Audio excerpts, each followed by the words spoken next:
비트코인 가격이 오르면 서울 아파트보다 비트코인이 우월하기 때문에 집 팔고 비트코인 사라는 게 흐름이 될 거고 편승하는 분들이 나올 것 같아요. 근데 저는 그 시점이면 오히려 비트코인은 DCA로 사는 거지 일시금 구매하지 말아라, 그렇게 반대로 말씀을 드릴 것 같고, 비트코인에 대한 공부와 확신이 없는 분들이 지금 1억 6천 원은 비트코인을 집 팔고 영끌로 빚내서 사는 것만큼 위험한 건 없다고 봅니다. 못 지킬 거예요. 그런 분들은 비트코인 반토막 날 수 있거든요. 비트코인 오르면 내가 포모가 없어서 좋고, 얘가 떨어지면 부동산이 오를 거고, 부동산이 안 오르고 비트코인 떨어지면 전세금이 올라가서 받쳐줄 거예요. 이게 훨씬 안전한 선택입니다.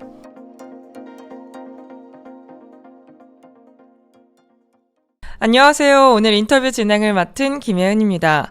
요즘 강력한 부동산 대책 때문에 앞으로 부동산 시장 어떻게 흘러갈지 많은 분들이 궁금해하고 계실 텐데요. 그래서 관련해서 남덕현 이사님과 함께 이야기 나눠보도록 하겠습니다. 이사님 안녕하세요. 안녕하세요. 네, 이사님 6월 말에 고강도 대출 규제 정책이 발표가 됐잖아요.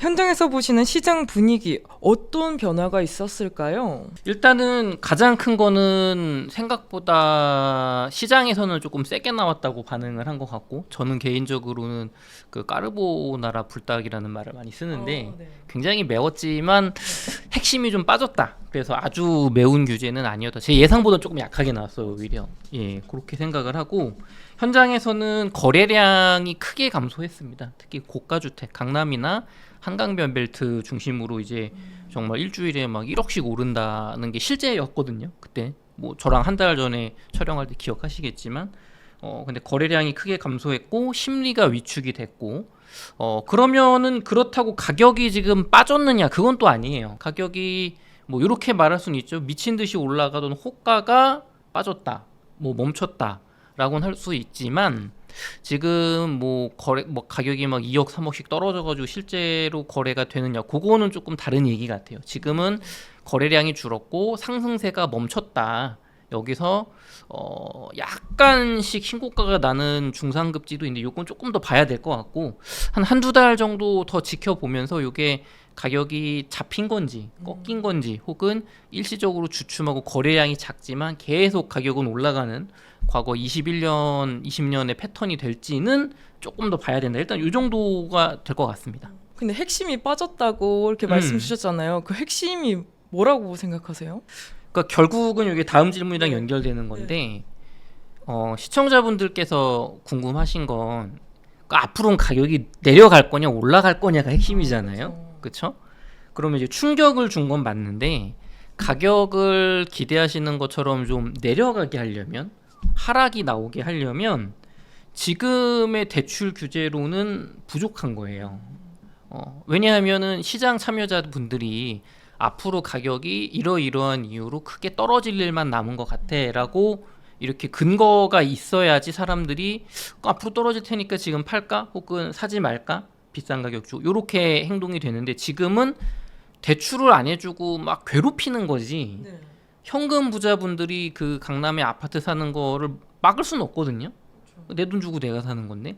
그러면은 이 투자자들이나 이 실거주자 입장에서 자본력이 있는 분들은 지금 전 세계가 돈을 찍어내고 있고, 우리 이재명 대통령 정부께서도 그 적극적인 재정 정책으로 돈을 풀고 있고, 이번에 민생 쿠폰 이렇게 몇 주씩 풀리잖아요.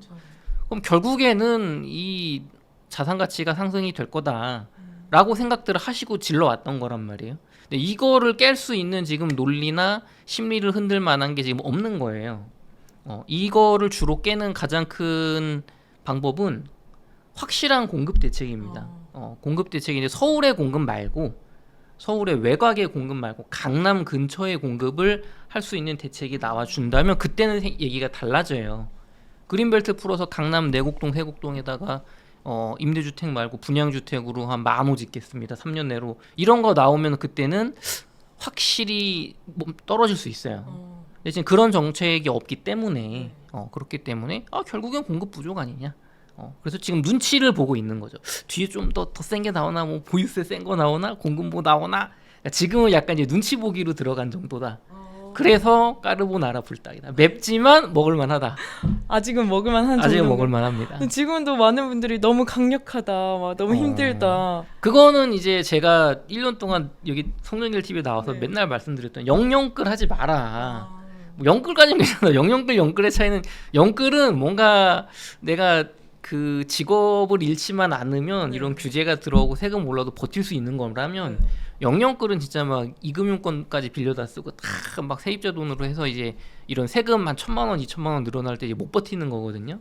근데 영영끌 하신 분들이 힘든 거지. 그리고 저기 강남에 저기 뭐 반포 40억짜리 이런 거 사신 분들 있잖아요. 반포자 이런 거. 그런 분들은 의사란 말이에요. 많은 분들이 특히 막차 타신 분들이 이분 뭐 나는 의사, 와이프는 저기 뭐 약사, 뭐 변호사 해가지고 월 3천, 4천씩 버시는 분들도 있어요. 병원장 하시는 분도 계시고 페이닥터도 한 1,500, 2,000원 버시고. 그럼 그분들 입장에서 12억 내가 대출 받아서 내 돈 한 18억 합쳐서 30억짜리 집 사는 게 그게 무리한 거냐? 나는 너희들 직장인들은 30년 40년 대출 받은 원금도 못 갚을 텐데 나는 이거 내가 그냥 10년이면 갚아 원금을.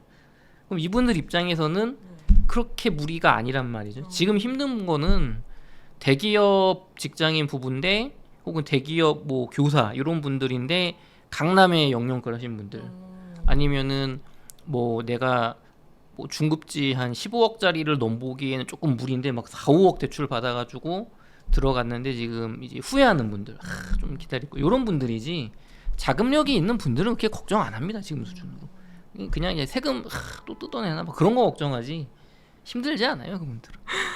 그러면은 이제 확실한 공급 대책이 나오기 전까지는 이번 대출 규제는 약간 일시적인 변화에 불과하겠네요. 그렇죠. 지금 저는 내 개인적으로 평가 이제 한 달 정도 지났잖아요. 6.27 대책이 나온 지 오늘이 7월 29일이니까요.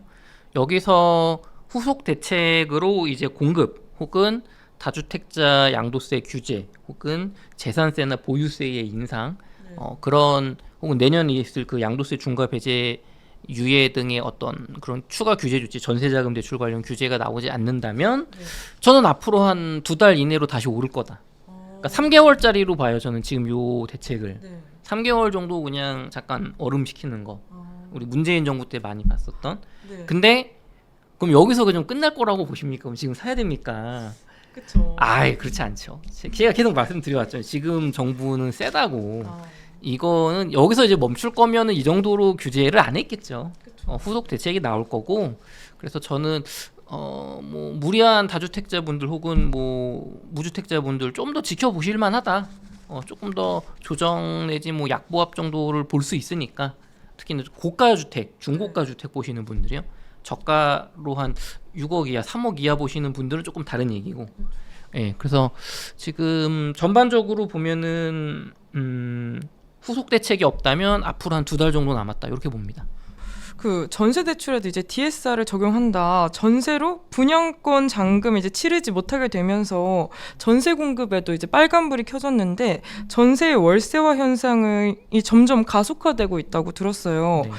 전세 정말 이게 현실적인 이야기라고 보시나요? 이미 사실 지금 서울 전세의 월세화는 한 2년 전부터 꽤 진행이 되고 있었거든요. 야금야금 올라와서 최근에는 이제 전세보다 월세가 계약건이 신규 계약건이 한 60% 수준. 그러니까 사실 월세화가 이미 됐어요. 그럼 뭐 반전세까지 합치면 이제 더 넓은 거고.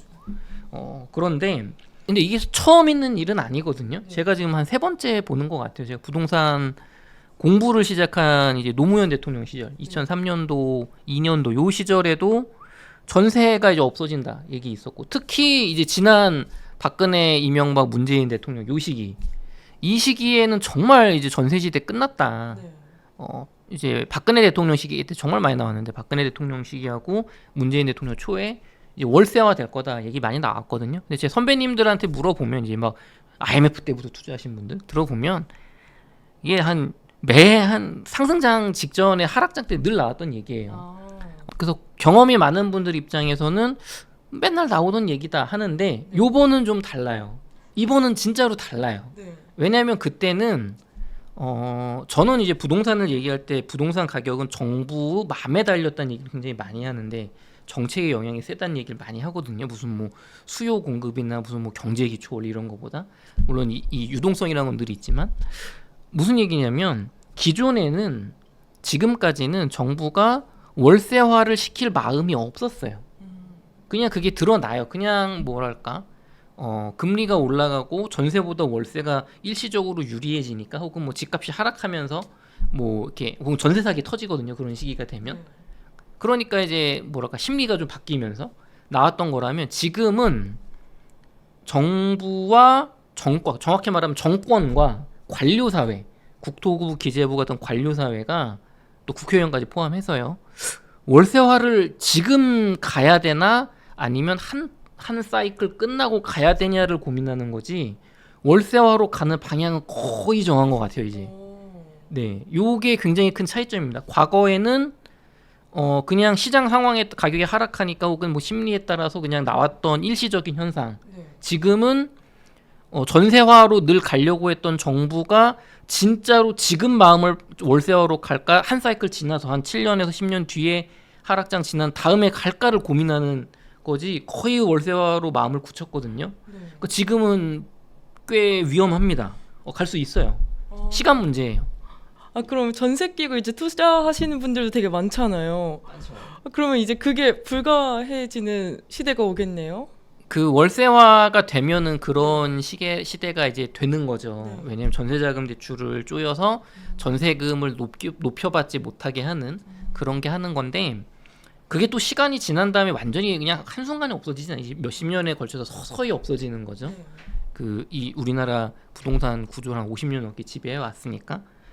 그런데 이제 핵심은 뭐냐면 이 전세와 월세화라는 건 시청자분들 입장에서 제일 중요한 건 내가 집주인이다. 그러면 내 집이 한동안 집값이 상승을 꽤 못할 수 있는 거예요. 그러니까 지금 아주 간단히 얘기하면 주식의 성장주하고 배당주가 있죠. 엔비디아 같은 거, 막 PER 100배, 200배 막 이런 거, 저기 뭐 양자 컴퓨터주 이런 거 있잖아요. 아니 기업의 이익에 비해서 뭐 100년치를 벌어야 막 말도 안 되는 것들이 있잖아요. 근데 이거 가격이 왜 오를까요, 주가가? 기업의 이익은 형편없는데 주가는 막 미친 듯이 올라가는 주식들이 있단 말이에요. 그렇죠. 우리나라도 뭐 옛날에 2차전지 그랬고 과거에 뭐 새로운 인터넷 주식, 닷컴 주식들이 그랬죠. 앞으로 여기 회사가 잘 돼서 이렇게 돈을 많이 벌면 이 주가가 비싼 게 아니니까 정당화되니까 이 주식이 비싸지 않다고 막 투자자들이 몰려드는 거거든요. 쉽게 말하면 앞으로 가격이 더 오를 것 같으니까 비싸게 산다 이거예요. 이게 기술주 성장주거든요. 근데 이제 배당주라는 거, 은행주 같은 거죠. 보통 막 배당 많이 주는 거, 그렇죠? 은행보다 막 은행 이자 3%인데 여기 배당 막 5%줘 막 이런 거 있잖아요.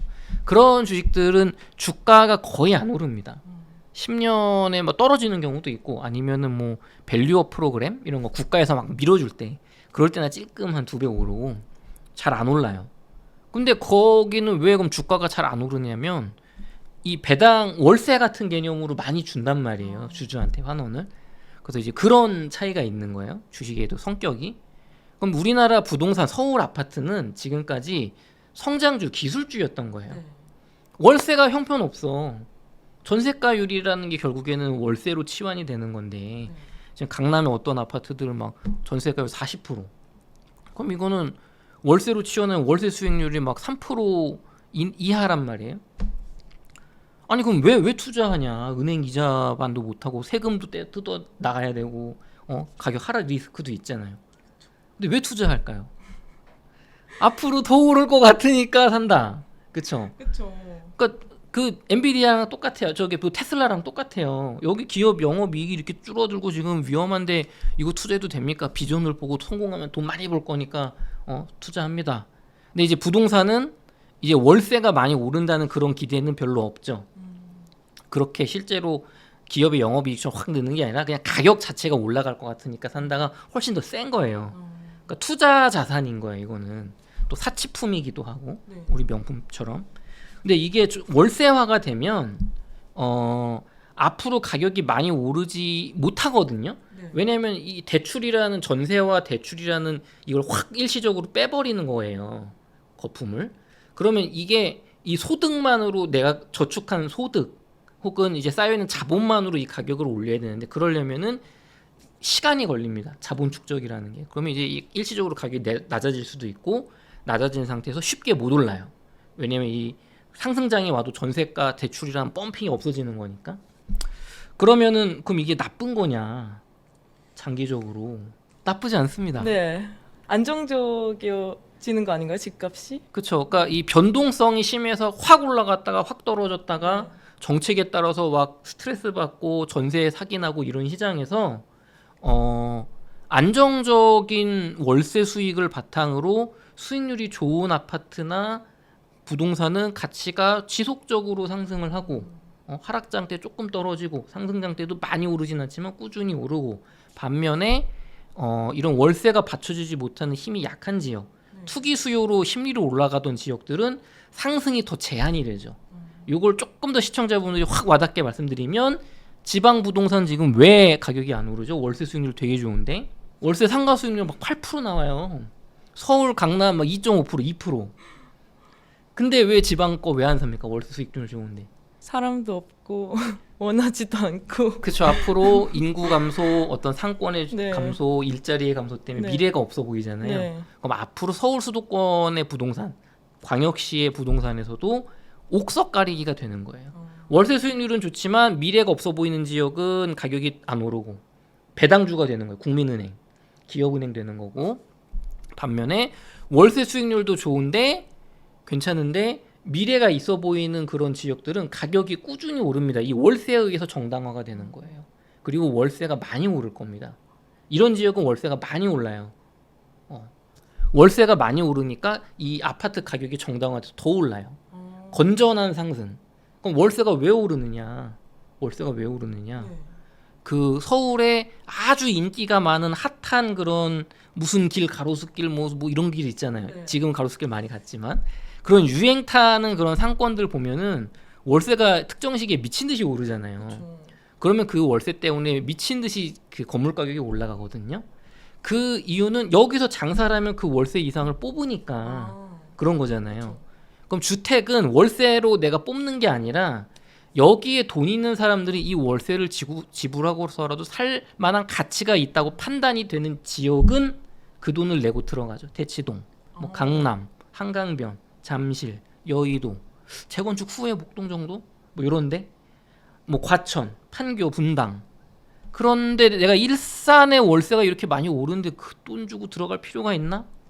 는 생각해 볼 수 있죠. 그렇죠. 나는 중산층이나 서민계층이라면 여기 옆에 화정 똑같이 30년 됐는데 훨씬 싼데 거기에 10만 원 여기 올려주면 거기 가서 살까? 아니면 파주 은정신도시 20만 원 올려줄 거면 거기 신도시가 낫지 않나? 여기는 이제 중층 이하는 굉장히 월세에 민감해지는 거죠.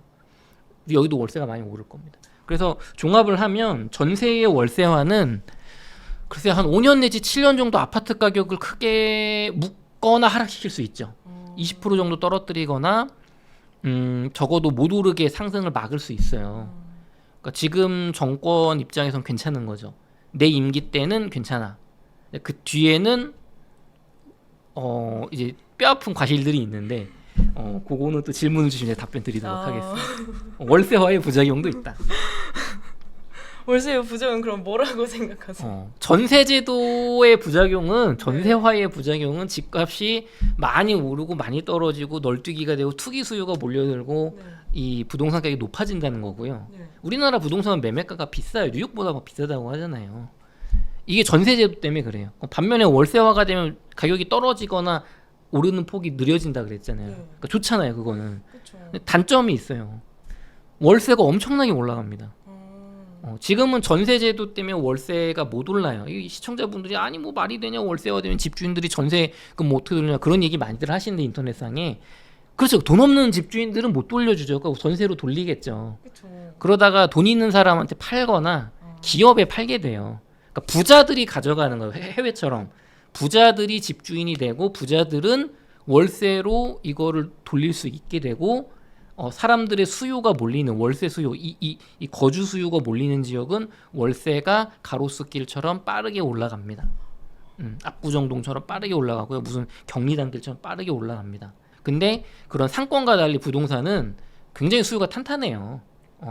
이 교육이나 어떤 생활 여건, 일자리 이런 거기 때문에 상권이 죽고 이런 트렌드가 없잖아요. 네. 그래서 그런 지역들은 월세가 많이 올라가고, 그럼 크게 보면 수도권도 월세가 많이 올라갈 겁니다.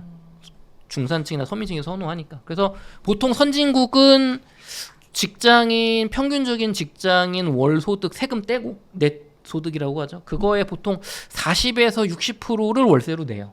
주거비로. 우리나라는 그게 지금 한 20%가 안 될 겁니다, 아마.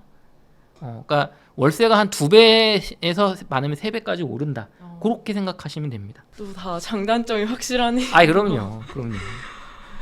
배당을 많이 안 주면 누가 배당주 투자하겠어? 똑같은 그쵸. 거예요. 네. 네, 지금도 이렇게 상당히 혼란스러운 와중에 더 강력한 대책을 예고하고 있잖아요. 막 이재명 대통령이 아직은 맛보기다 막 이런 네. 말도 했는데 많은 분들이 이제 세금 관련 규제가 나올 거다 예상을 하고 있어요. 이사님께서 예상하시는 후속 규제 어떤 것들이 있고 시장에는 또 어떤 영향을 줄까요? 네, 가장 먼저 예상이 되는 거는 다주택자 양도세 중과 유예입니다. 다주택자 양도세 중과 유예. 요게 문재인 정부 때 생겼던 이제 규제인데 2주택자면은 양도세의 20% 가산, 3주택자는 양도세 30% 가산한다는 거거든요. 요거를 윤석열 대통령이 요거를 유예를 시켰어요. 폐지한 건 아니고. 그래서 연장을 계속 해왔거든요. 이게 지금 하락하고 있거나 시장이 안 좋은데 이런 거 하면 안 된다. 근데 그게 내년 2025년 5월 9일로 끝납니다. 26년이죠. 2026년 5월 9일로 요 유예가 끝나요. 그러면 지금 이재명 정부에서는 내가 법을 만들어서 세금을 더 걷는 건 아니고 다주택자 양도세 중과 유예해 주던 걸 내가 안 해야겠다. 지금 집값이 좀 뜨거우니까.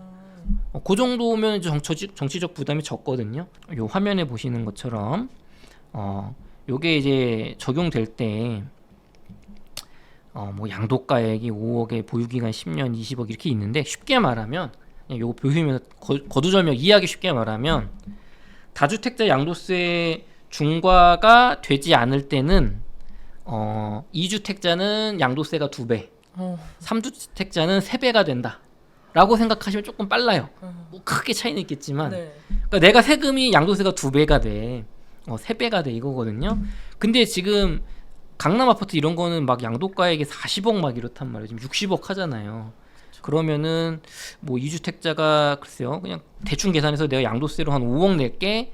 요 유예가 해지되면 2주택자는 10억이 되는 거고 3주택자는 뭐 5억 낼게 15억이 되는 거예요. 그러니까 내가 한 30억 남았어. 기존에는 내가 한 5억 내면 돼. 양도세로. 30억 남았어. 다 빼고. 그럼 25억 버는 거잖아요. 근데 이거 유예가 배제되니까 내가 25억 버는 5억 세금이 10억이 돼. 그러면은 내가 20억 남네. 근데 내가 3주택이야. 그러면은 이제 15억이 돼. 5억 세금 낼게. 그럼 30억 남았는데 15억 뺏겨. 그러면 2026년 5월 9일 전에 한 2, 3억 깎아주고 팔면은 결과적으로 내 손에 더 주잖아요. 특히나 3주택자는 10억 이상 더 준단 말이에요. 한 7, 8억 이상. 그리고 요것도 지금 저기 공정시장가액 비율이나 아니면은 공시지가를 올리지 않은 지금 계산해서 그런 거고 그걸 또 뒤에서 올릴 거기 때문에 실질적으로 세금은 2주택자는 저는 3배 이상 양도세가 3주택자는 뭐 4배 이상 올라가지 않을까 뭐 그렇게 봐요. 보유세 이런 것까지 다 합치면. 그래서 결론적으로 얘기하면 강남의 부자분들 다주택자분들이 혹은 영영끌에서 지금 이 세금 늘어나면 못 버티는 분들한테 26년 5월 9일 전에 팔아. 기회를 줄게. 조금 지금 뭐 많이 올랐잖아. 한 2, 3억 싸게 팔아도 그래도 결과적으로 이득이야. 세금 몇 배 내는 것보다. 요렇게 이제 겁을 줄 거예요. 실제로 거의 될 거라고 봅니다. 이건 100%. 그렇게 될 거고. 두 번째는 근데 요것만 해서는 조금 자금력이 아주 부족한 분들은 팔겠지만 애매한 분들은 안 움직일 거예요. 왜냐면 더 버티면 이긴다. 이미 학습 효과 됐고 공급 부족하고 전 세계적인 돈 풀기 되고 있고 우리나라도 돈 찍어내고 있고 그러면 버티려고 할 거란 말이에요. 그러면 이제 보유세로 못 버티게 해야죠. 재산세 올리고 공정시장가액 비율 2부에서 얘기했지만 그거 올리고 그다음에 문재인 정부 때 했던 어떤 공시지가 현실화하고 그다음에 전세자금 대출 이런 거 대출 막으면서 어떤 전세 끼고 산 분들 못 버티게 만들고 그래서 고가 주택 중심으로 내년 26년 5월 9일 전에 좀 하락 거래를 유도하지 않을까. 여기에 이제 공급 대책이 괜찮은 게 나오면 정말 그러면은 한 1년 반 이상 하락이나 약보합을 만들 수도 있는데 공급 대책까지는 아직은 신통치 않게 모르겠고 적어도 요 세금 정책으로 제가 볼 때는 그래도 내년 상반기까지는 조금 뭐 하락까지는 아직은 모르겠지만 나온 걸 봐야겠지만 약보합 정도 일시적 조정 정도까지 만들 수 있지 않을까. 요 중상급지 위주 중심으로 그렇게 보고 있습니다. 근데 세금으로 집값을 안 잡는다고 했는데 지금 세금 이렇게 정책들이 많이 나와 있잖아요. 아니 세금이 아니에요. 내가 만든 게 아니에요. 나는 세금을 만들지 않는다고 했지. 이게 기존에 있던 것들 기존에 있던 법인데 네. 그거를 이제 유예해줬던 거를 유예 네. 안 시켜주는 거고 그 다음에 이제 뭐 과천이나 분당 같은데 투기과열 지구하는 건 세금이 아니고 그냥 규제 지역을 늘려서 세금을 걷는 거지만 그러니까 똑같은 건데 어쩌면 네. 규제를 하는 거죠. 네. 어떤 그런 거고 그 다음에 뭐 공정시장가액 비율 이거 세금이 세목이 아니잖아요. 그쵸. 비율이 법적으로 뭐 40에서 95%까지인가 이거 조정할 수 있는데 그거를 가격이 많이 올라서 조정하는 거고 공시지가도 원래 아파트 값이 지금 40억인데 공시지가 27억 5천 너무 싸지 않냐? 저가 주택들은 그럼 이게 평평이 안 맞지 않냐? 세금을 만들거나 올리는 게 아니죠. 결과적으로 세금을 더 걷는 거지만 비율 조정. 그죠. 거짓말하는 건 아니고 이게 대통령의 권한이에요. 그쵸. 그러니까 세금을 국회의 동의를 받아서 세금을 올리거나 개정하지 않는다고 하신 거지. 네. 이런 뭐 부동산 규제를 안 하겠다고 하는 건 아니잖아요. 그럼 대출 규제도 똑같은 거 아니에요? 대출 규제 갑자기 왜 해요? 하루 아침에 막 해버리잖아요. 오해하면 안 된다. 네, 오해하면 안 된다. 그러면 내년 상반기까지는 계속 세금 관련 규제들이 계속해서 나올까요? 굉장히 순차적으로 센 게 나올 거라고 보고 네. 공급 대책까지도 저는 아마 추가가 될 수 있다고 봅니다. 그래서 결론만 말씀드리면 여기서 지금 후속 대책 뭐 세금 규제나 어떤 대출 규제나 전세자금 대출 규제 혹은 공급 대책 안 나오면 앞으로 2달 뒤에 상승이 시작될 거다. 3개월짜리로 627 대책은 끝날 거다. 근데 여기서 다주택자 양도세 중과 유예 5월 9일 26년 5월 9일까지 하는 거를 유예하지 않겠다고 선언하고 어떤 공정시장가액 비율을 올리고 재산세나 종부세를 이제 그 비율을 조정을 해서 올린다. 혹은 이제 투기과열지구 조정대상지역 이런 거 늘리면서 보유세의 부담을 높여서 이 부담을 높여서 내년까지 상반기까지 팔게 한다. 그러면 내년 상반기까지 앞으로 한 1년 정도 조금은 요 안정화되거나 약간 하락할 수 있다. 여기서 이제 제일 중요한 거는 실질적인 공급 대책. 서울의 공급 대책, 정확히 말하면 강남권의 공급 대책. 그린벨트 해제나 혹은 뭐 이재명 정부에서 얘기하는 어떤 유휴부지 뭐 동사무소에 뭐 용적률 높여가지고 아파트 막 높여 올린다 이런 거 조금 현실적으로 나온다고 하면 그래도 내년 하반기까지도 한번 끌고 갈 수 있지 않을까. 그래서 저는 이제 3개월에서 1년 6개월짜리 대책인데 이게 27년, 28년에는 전 상승이 거의 확실하다고 보고 거기까지 이제 하락이나 상승을 막으려면 진짜로 전세의 월세화를 가야 돼요.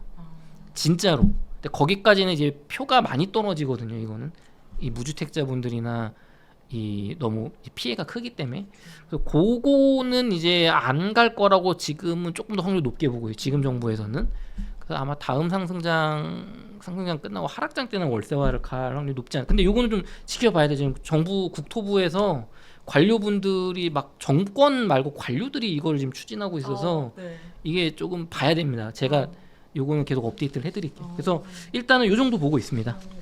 그럼 이제 2025년 지금 절반 이상을 저희가 지나왔잖아요. 그럼 남은 기간 동안 부동산 시장 어떻게 흘러갈 걸로 예상하시나요? 네, 제가 뭐 올해 연초에 얘기 드렸던 게 상고하저라고 말씀드렸잖아요. 많은 분들이 상저하고 얘기하셨는데 저는 나는 반대로 본다. 지금 대출 규제를 풀었기 때문에 상반기 상승, 하반기에 많이 올랐고 이 3단계 DSR 하면서 정부 규제 나오면서 좀 하반기에 떨어지거나 혹은 유지하거나 말씀드렸는데 지금까지는 잘 맞아왔거든요. 아마도 저는 하반기에는 보합 내지 약간의 한 15% 정도의 조정 요 정도 나올 것 같아요. 지금 이게 달려오던 게 조금씩 식어가고 있는데 여기서 이제 보합을 만드는 게 이게 규제 정책이고 여기서 약간의 공급 대책과 조금 더 재산세가 세게 나온다거나 이런 거에 의해서 약간의 그래도 상급지 한 10% 정도 조정까지는 나오지 않아요. 하지만 폭락은 어렵다. 이렇게 말씀드리겠습니다. 네, 과거 문재인 정부 시절 정부가 보유세를 공격적으로 올렸었는데 이번에도 비슷한 패턴으로 흘러가면 고가주택 보유에 대한 부담이 상당할 걸로 보이는데요. 공정시장가액 비율을 100%로 높일 경우 각 주택에 대한 보유세는 어떻게 달라질까요? 이게 참 계산이 어려운데요. 일단은 공정시장가액 비율이 뭐냐, 그다음 보유세가 뭐냐, 재산세가 뭐고 종부세가 뭐냐 헷갈리시는 분들이 있는데, 보유세는 재산세 플러스 종부세입니다. 재산세는 뭐 아파트나 빌라나 자동차 같이 재산이 있으면 다 누구나 내는 거. 종부세는 야 너는 좀 비싼 아파트 들고 있으니까 좀 세금 더 내라 추가로. 그래서 이제 특별 세금, 부자세 같은 거죠. 이렇게 돼 있는데 요게 문재인 정부 시절에 2018년에 그러니까 재산세는 1주택자는 45%, 그다음에 다주택자가 아마 60%일 거예요. 그 공정시장가액 비율이. 그다음에 종부세는 문재인 정부 시절에 80%까지 공정시장가액 비율이라는 걸 높였거든요. 그러니까 이게 뭐냐면, 공정시장가액 비율이 뭐냐면 그냥 재산세나 종부세 뭐 45%, 50% 뭐 이렇게 막 10% 이렇게 정하잖아요. 그러면 정부가 아니 집값이 너무 많이 올라서 이걸 제어를 좀 해야 될 때 세금 많이 거둘 테니까 좀 집 좀 사지 마세요 할 수 있는, 이걸 잃어요. 왜냐면 이걸 바꾸려면은 의회의 동의를 얻어서 세금 비율을 바꿔야 되잖아요. 이건 너무 큰 거예요, 바꾸기가. 그러니까 신속하게 대응이 안 되니까 공정시장가액 비율이라는 걸 만들어서 뭐 가격이 떨어질 땐 요 비율을 낮춰가지고 사람들이 세금 부담이 덜하게. 그러니까 뭘 곱하기 1을 넣는 거예요, 쉽게 말해서. 요거 곱하기 요거 곱해서 요게 뭐 세금이야, 이런 걸 넣는 거예요, 세법에서. 그래서 가격이 많이 올라갈 땐 요걸 높여가지고 제어를 하는 거거든요. 그래서 문재인 정부 때 요 종부세 공정시장가액 비율이 80%로 올라갔고 2021년에 95%까지 인상을 했습니다. 엄청나게 높인 거예요. 근데 윤석열 정부 때 이거를 60%로 낮췄습니다. 왜냐면 집값이 하락기니까. 이게 말이 어려운데, 서초 반포자의 84제곱미터 33평이 지금 실거래가 한 45억 정도 하는데 공시지가가 27억 7,400만 원이거든요. 그럼 요게 1주택이라고 하면은 재산세가 45%, 종부세가 60%의 공정시장가액 비율이라는 걸 적용을 해서 재산세 플러스 종부세, 즉 보유세가 1,274만 원이 나와요, 한 달에. 지금. 아니 지금 45억짜리인데 1,274만 원이 뭐 별거냐, 뭐 한 달에 100만 원 아니냐 라는 분도 계시고, 아니 내 집에 사는데 내가 100만 원씩 세금 왜 내냐, 이런 분도 있고. 근데 요게 공정시장가액 비율을 80%로 지금 올린다고 하거든요, 종부세를. 그러면 보유세가, 재산세 플러스 종부세가 568만 원, 44.6%가 늘어난 1,842만 원이 됩니다, 1년에. 세금이 한 50% 늘어나는 거예요. 물론 45억짜리 사는데 500만 원 세금 늘어나는 게 별거냐는 분도 계신데요. 그건 이제 내가 안 내서 그런 거고. 그쵸. 이렇게 늘어나면 건보료도 올라가고 이게 다 올라가요. 그런 게 있고요. 그 다음에 중요한 거는 이거죠. 공시지가가 지금 27억 7,400 지금 기준이잖아요. 근데 이런 거 하면은 공시지가도 당연히 문재인 정부 때 경험하셨지만 현실화한다는 얘기를 하면서, 아니 45억인데 공시지가가 27억 너무 싸. 공시지가 뭐 35억으로 올리자, 현실화하자. 공시지가 시세 대비 뭐 80% 현실화, 90% 현실화 하는 거예요. 그러면 이제 세금이 50% 늘어나는 게 아니라 2배, 3배까지 늘어나겠죠. 그리고 이거는 1주택자의 얘기고 다주택자다. 그러면 3배, 4배가 아니라 5배, 6배가 늘어날 수도 있는 겁니다.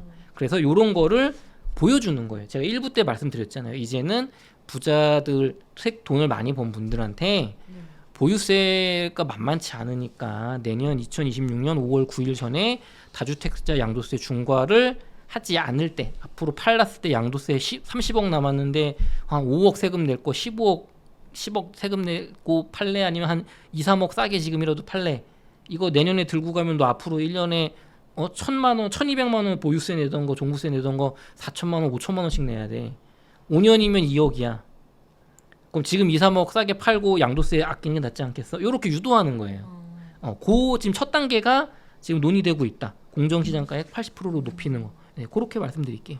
그럼 이렇게 보유세가 올라가면 지금 똘똘한 한 채 전략 계속 유효하고 저희가 가져가야 될 전략이라고 보시나요? 똘똘한 한 채는 늘 유효했어요. 안 유효한 적이 없습니다. 뉴욕의 아파트 하나, 강남의 아파트 하나, 두바이 아파트 하나는 늘 유효했어요. 지금 유효하지 않은 건 뭐냐면 내 체급에 비해서 내 능력에 비해서 영영끌로 이 똘똘한 한 채를 가져간 분들이 유효하지 않은 거예요. 아까 말씀드렸잖아요. 네. 내가 한 달에 와이프랑 같이 3천만 원을 버는 의사 부부인데 한 달에 1억씩 버는 의사 병원장님도 계신데 내가 지금 보유세 서초 반포저기 저기 보유세 1,200만 원 냈는데 앞으로 이거 세금 4천만 원 낸다 1년에 많이 내는 거죠. 3배 늘어나니까 열 받죠. 네. 뭐 건보료도 늘겠죠. 열 받죠. 근데 내가 한 달에 3천만 원 벌어 세금 떼고 그럼 1년에 내가 3억 6천을 그냥 수입으로 걷는데 여기서 3천만 원 세금 더 낸다고 팝니까? 안 팔아요. 이런 분들은 괜찮은 거예요. 이런 분들은 뭐 대출 내고도 다 버텨요. 이런 분들은 대출 금액도 싸요. 직장이 좋으니까. 안 되는 분들은 내가 여기 지금 강남에 40억짜리를 내가 내 돈이 한 15억밖에 없고 30억이 막 대출이야. 15억 대출에다가 뭐 엄마 돈 여기 뭐 어디 돈 그다음에 전세금 15억 막 이렇게 막 쳐놨어. 엄마 대출에다가 내 대출에다가 뭐 무슨 뭐 퇴직금 좀 끌어다 쓰고 와이프 저기 공무원 저기 교사 공제회 대출 끌어다 쓰고 왜 오른다고 하니까 지금 40억짜리 80억 된다고 하니까 이런 분들이 3천만 원 세금 4천만 원 더 내라 보유세 3배 4배로 올라 그러면 경매 나오는 거예요. 아니면 금매로 파는 거예요. 왜 못 버티니까. 그러면 이분들 중에 빨리 머리를 굴려야죠. 내년에 5월 9일 지나면 나 저기 광주에도 사는 집인데 지금 내 광주에서 먹고 살 만한 집안이라서 지금 서울에서 2주택 사놨는데 혹시 엄마가 돈 줘서 사놨는데 이거 5월 9일 지나면은 양도세 중과마셔서 난리 난다. 지금이라도 건지자. 왜 많이 올랐으니까.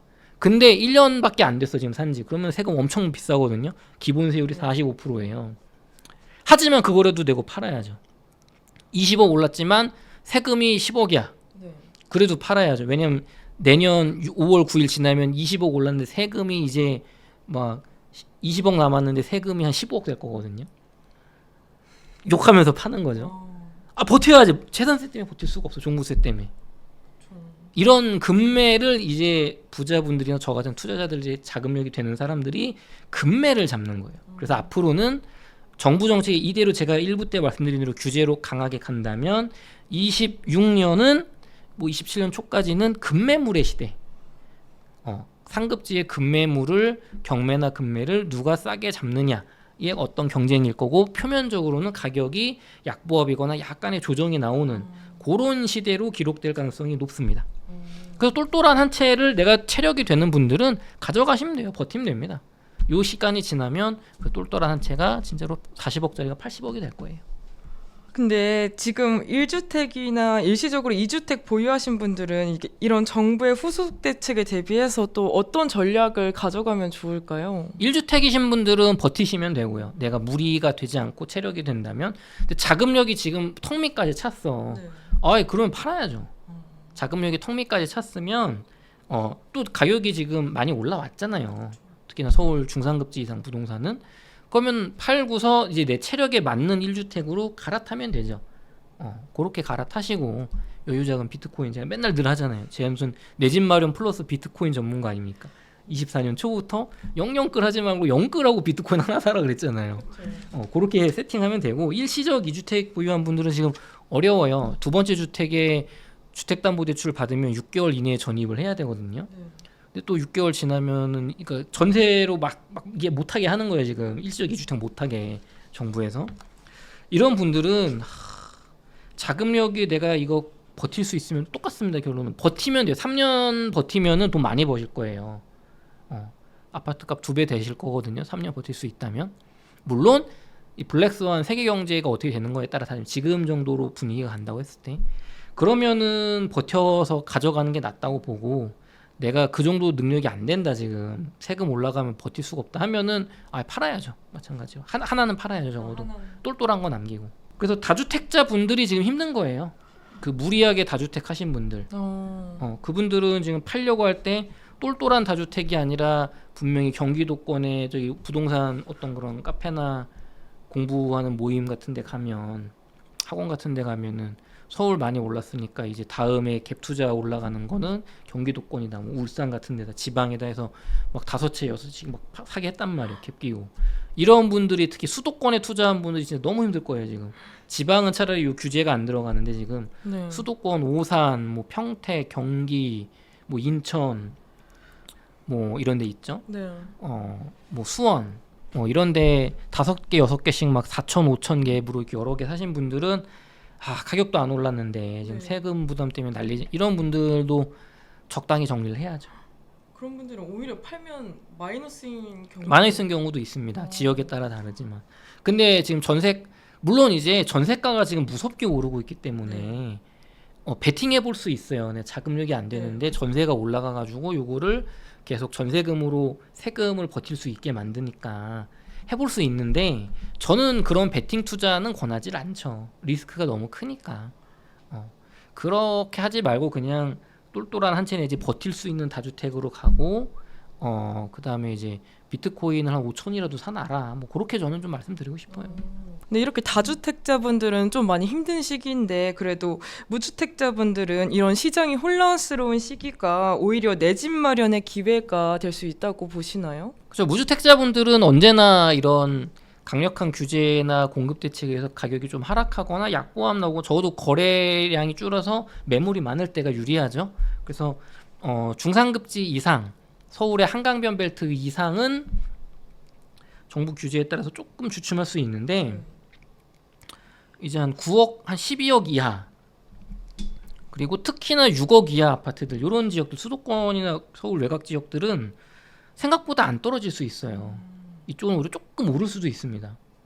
왜냐면 6억 대출 규제랑 상관없어요, 여기는. 네. 그리고 뭐 정부가 이쪽은 타겟이 아니에요. 지금 성실하게 내 집 마련 한 9억 이하로 내 집 사시는 분들은 요 타겟에 안 들어가거든요. 그러니까 이분들은 오히려 또 가격도 안 올랐어요. 지금 뭐 6억 이하 아파트들은 하락해서 20% 하락된 데 많아요. 그럼 이런 집들은 오히려 실소유자들이 뭐 요 또 경제 상황이 조금만 좋아지면 또 돈도 많이 푸니까 오히려 조금 오를 수 있습니다. 이런 지역들은 그래도 분위기라는 게 있으니까 조금 이제 뭐 매물이 많이 늘어날 거예요. 그때 내 집 마련하시면 됩니다. 네. 그럼 지금이 약간 고점에서 살짝 내려온 정도인가요? 아니면은 가격 따라 네. 달라요. 9억 이하는 글쎄요. 9억에서 6억에서 9억짜리 아파트, 9억에서 12억짜리 아파트는, 한 12억짜리 아파트는 거의 21년 고점에 근접했을 거고, 한 9억짜리 아파트는 21년 고점 대비 그래도 한 10%는 떨어져 있을 거고, 6억 이하 아파트는 20% 이하 이상도 떨어져 있을 거거든요.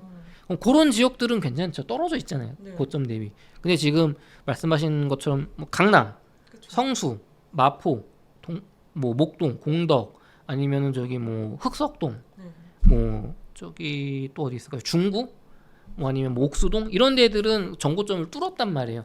여기는 그랬다가 지금 조금 주춤하는 거, 떨어지지도 않았어요, 별로. 그러니까 이런 지역들은 지금 무리해서 살 필요 없죠. 지금 규제가 세게 나오는데. 그래서 부자분들, 제가 주워 들은 이야기, 특히 부자분들 상담하시는 어떤 기업형 세무 하시는 대표님들한테 들었을 때는 지금 현금 부자들은 관망하고 있다. 이분들이 보는 20억 이상 아파트들은 지금 좀 약보합 내지 하락을 좀 보기 때문에 달려들지 않는다. 1년 전이랑 분위기 많이 다르다라고 얘기하십니다.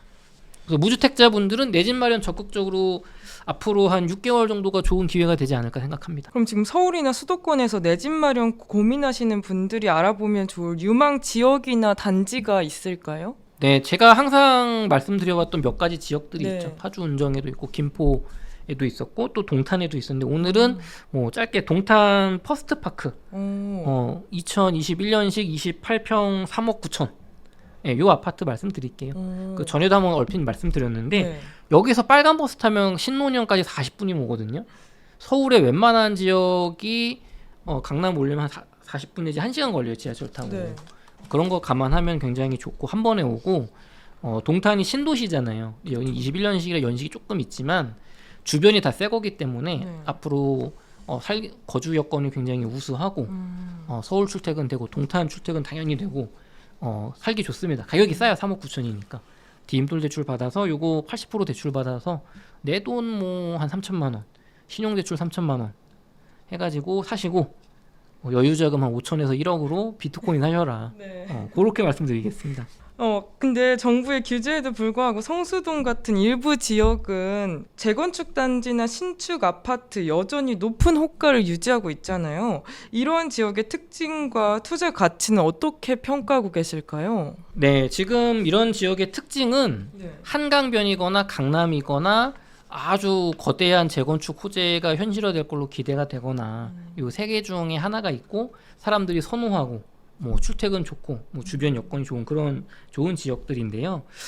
투자 가치는 당연히 좋죠. 성수동 전략정비지구 이런데 뭐 지금 압구정을 뛰어넘을 수 있지 않겠냐. 재건축이 빨리 되니까 재개발이 빨리 되니까 그런 평이 있을 정도인데 이제 이걸 이제 동이 아니라 그러니까 동도 그 몇 동 몇 동이 있잖아요. 이제 구가 아니라 동으로 봐요. 동에서도 자양 1동이냐 2동이냐 3동이냐 이렇게 따져서 봐요. 한강변에 성수동이 있고 성수동은 넓잖아요. 그렇죠. 그러니까 이제 그 양천동, 목동만 올라요 지금. 그러니까 이렇게 봐야 되고 투자 가치는 높게 봅니다만 그러니까 서울 부동산으로만 봤을 때 한국의 원화 자산으로 봤을 때는 당연히 뭐 주식보다 좀 좋게 봐요. 좋게 보지만 버틸 수 있는 분들, 자금력 되는 분들이 해야 된다. 그러니까 버틸 수 있으면 돈 많이 번다면.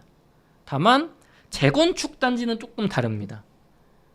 재건축 단지 중에 지금 최근에 목동이 대표적으로 지금 난리가 났는데 네. 엄청나게 가격이 많이 올라오고 있었거든요. 목동이 거래량도 많이 있었고, 근데 지금 김포공항에 규제 이슈가 하나가 터졌어요. 그러니까 이게 저도 좀 생소한데 CAIO라고 예전에 재개발 재건축 공부할 때 잠깐 들었던 단어인데 국제 무슨 뭐 고도 뭐 항공안전청인가 뭐 이런 게 있대요. 근데 이게 뭐 하는 데냐면 뭐 규제하는 데인데 국제 공항 주변에 몇 미터 이상 건물 지으면 안 된다 뭐 이런 거 하는 국제 단체예요. 근데 이게 목동은 그 규제에 안 들어가요. 재건축할 때. 네. 그래서 지금 막 49층까지 올린다. 우리는 대지 지구 넓으니까 여기 막 이제 그래서 막 엄청 올라갔거든요. 근데 여기가 뜬금없이 70년 만에 지금 규칙을 바꿔서 규제를 바꿔서 고도 안전 규정을 강화한다고 해요. 그러니까 국제 기구니까 우리나라는 따르거나 약간 협상해서 이렇게 예외를 받아야 되는데 이게 아직 결정은 안 됐지만 이게 강화가 되면 목동도 규제가 강화돼서 이제 49층 재건축이 안 되는 거예요. 그러면 사업성이 확 떨어지죠. 그렇죠. 분담금 확 늘어나고. 그러니까 지금 목동이 직격탄 맞고 갑자기 거래가 뚝 끊겼거든요. 상승 거래가. 지금 목동에서는 이거 서울시에서 이거 국가에서 협상해가지고 좀 예외 규정을 약간 여지가 있다고 하니까 그러니까 무조건적인 규제 적용은 아니에요. 네. 국가가 좀 조정할 수 있어요. 그러니까 이제 해라 이거고 서울시도 조금 알아보겠다고 하는데 어쨌든 리스크가 생겼잖아요. 그렇죠. 그러니까 지금 목동이 큰 리스크를 맞았는데 사실 목동보다 더 서쪽에 있거나 이런 낡은 단지들은 더 큰 리스크예요. 이제 더 못 올린다는 얘기니까. 그러니까 이런 리스크가 있기 때문에 재건축 투자, 재개발 투자는 항상 리스크가 있다. 이런 규제 리스크나 정부의 정책 리스크가 있다. 다만 누가 봐도 돈을 많이 벌 재개발 재건축은 간다. 성수동 한강 전략정비구역, 뭐 한남동, 그 다음에 압구정동, 뭐 반포, 대치동 이런데 여의도는 확실히 하고 목동은 지금 이 고도 규제라는 이상한 규제 때문에 지금 약간 힘든데 이것만 아니면 목동까지도 간다. 다만 이런 게 아닌 뭐 미미삼 저기 하세요. 광운대 역세권에 있는 거 아니면 저 서반포에 있는 저기 월드컵 경기장 옆에 제 이름이 갑자기 생각해. 거기 재건축들 아니면은 뭐 저기 철산주공 이런 것들, 하안주공 이런 것들. 요런 늘 상승장만 오면 얘기가 되는 재건축 단지들은 좀 조심해야 된다. 장기적인 투자가 조금 위태할 수 있다. 상대적으로 시간도 많이 걸릴 거고 되더라도 비트코인이나 미국 주식 수익률을 못 이길 것 같아요. 이제 특히나 월세화 된다면은 이런 거는 재건축을 더 못 갈 거예요. 진짜 확실한 지역 빼고는 월세화를 정부가 요번 상승장에 간다고 진짜 한다면 확률은 낮지만 그러니까 그래서 특징을 하자면 누가 봐도 확실히 될 곳은 가격이 높고 떨어지지 않고 유지가 되고 투자 가치가 있다고 보지만 애매한데 재건축이나 재개발 힘으로 가는 거 혹은 지금 여기도 트렌드로 묶여서 한강변이다 얼추 그냥 묶여서 가는 거 그런 것들 조심해야 돼요. 성수 전략정비구역은 괜찮은데 그 뒤에 건영 한강 뭐 이런 아파트들 구축인데 한강변 영구 조망이고 우리도 뭐 재건축 뭐 리모델링 되지 않을까 이런 아파트들 조금 조심해야 돼요. 물론 나쁘다는 게 아니에요. 여기 사시는 분들은 들고 가시면 되는데 지금 신규로 거기를 더 비싼 돈 주고 들어가기에는 이제 규제 시기로 가니까 조심해야 되는 그런 얘기입니다. 그럼 이제 서울 수도권 말고도 지방으로도 규제가 확대되고 뭔가 풍선 효과로 또 같이 집값이 달라지는 효과가 나타날까요? 요거는 과거 노무현 대통령 시절부터 박근혜 대통령 시절까지 뭐 문재인 정부 대통령 시절까지는 유효했어요. 서울 수도권 규제하면 지방이 오른다. 서울 수도권 떨어질 때 지방이 싸니까 오른다. 유효했는데 앞으로는 인식이 정말 지방에 대해서 많이 달라져서 5대 광역시 정도 제외하고는 투자 수요가 많이 급감할 것 같아요. 그래서 정부에서는 지금 지방 부동산 활성화를 위해서 이쪽은 유인책을 많이 던져줄 건데 웬만한 거 가지고는 이제 지방을 안 살 거예요. 5대 광역시도. 대구, 뭐 부산 정도 조금 다를 수 있는데 특히나 광주만 해도 이제는 사람들이 안 사요. 인식이 정말 지방이 많이 떨어져서 정부에서는 단계적인 당근 대책으로 지방 투자 혹은 적어도 지방에 사시는 분들이 지방에 전세 살고 서울에 아파트 사지 않게 내 집 마련은 지방에 할 수 있게 당근을 던져줄 거라고 보고 서울 규제를 하면 할수록 조금씩 수요가 생기겠지만 시간이 좀 걸릴 것 같다. 더딜 거다. 특단의 대책 나오지 않는 이상. 그렇게 좀 보고 있습니다. 그래서 지방 투자는 뭐 지방 다주택 투자 저는 별로 그렇게 권하고 싶지 않고 진짜 지방 투자는 정부에서 양도세 7년간 100% 감면, 그다음에 뭐 임대사업자 했을 때 100% 양도세 감면 이런 것들 진짜 센 거가 나오지 않는 이상은 굳이 서울 수도권 사시는 분은 볼 필요 없고 다만 내가 대구 거주하고 있다, 네. 부산 거주하고 있다 그러면은 특히나 대구는 지금 집값 많이 하락해 있으니까 내 집 마련하기 너무 좋죠. 지금 앞으로 한 1, 2년 정도가 그렇게 해서 좀 지방으로 투자를 유인하겠지만 당장 하반기에 뭐 지방 투자가 활성화될 것 같지는 않고 좀 더 큰 대책이 규제가 아니라 유인책이 나왔을 때 그때 제가 한번 다시 말씀드리는 걸로 좀 하면 될 것 같습니다. 근데 이런 규제가 계속해서 나오면은 과거만큼 이렇게 부동산 상승 폭이 이제는 커지지 않고 좀 잔잔하게 흘러갈까요? 월세화로 가지 않는 이상은 정부가 전세를 없애고 월세화로 가지 않는 이상은 저는 3년 내로 폭등이 온다고 봐요. 빠르면 내년에 올 수도 있어요. 지금 미국의 주식이나 비트코인 혹은 관세가 이런 게 마무리되면서 지금 M2 통화량은 사상 최고를 찍고 있고 지금 관세 협상이 미국 트럼프 대통령의 의중대로 잘 해결이 돼가면서 미국은 점점 부강해지고 있고 지금 달러 채권이 문제인데 지금 스테이블 코인으로 이걸 돌파하는 움직임도 나오면서 지금 전 세계적으로 위험 자산의 어떤 부양의 시기가 오고 있거든요. 무섭게 오고 있는데 우리나라도 지금 돈도 많이 풀고 있단 말이에요. 근데 이제 서울이 너무 비싸니까 누르려는 거지 이 대세를 막을 수가 없단 말이에요. 특히나 양질의 주택 아파트 공급이 예정된 게 없기 때문에 그래서 전세의 월세화라는 특단의 대책은 어쨌든 이 거품을 몇 년 뺄 수 있어요. 일부 때 말씀드렸지만 그거는 근데 유권자의 표를 많이 잃을 거기 때문에 거기까지 가기가 쉽지 않아서 거기까지 가지 않는 이런 규제 수준으로는 글쎄요 한 1년 내지 한 2년 내로 큰 상승이 오지 않을까. 결국은 압력밥솥 세게 눌러서 뜨겁게 달궈진 거 뻥 터트리는 거다. 다만 정부는 내년에 있을 지방선거, 내년 하반기인가요? 지방선거가? 6월 달인가요? 지방선거까지는 버텨야죠. 가격을 좀 하락시켜서.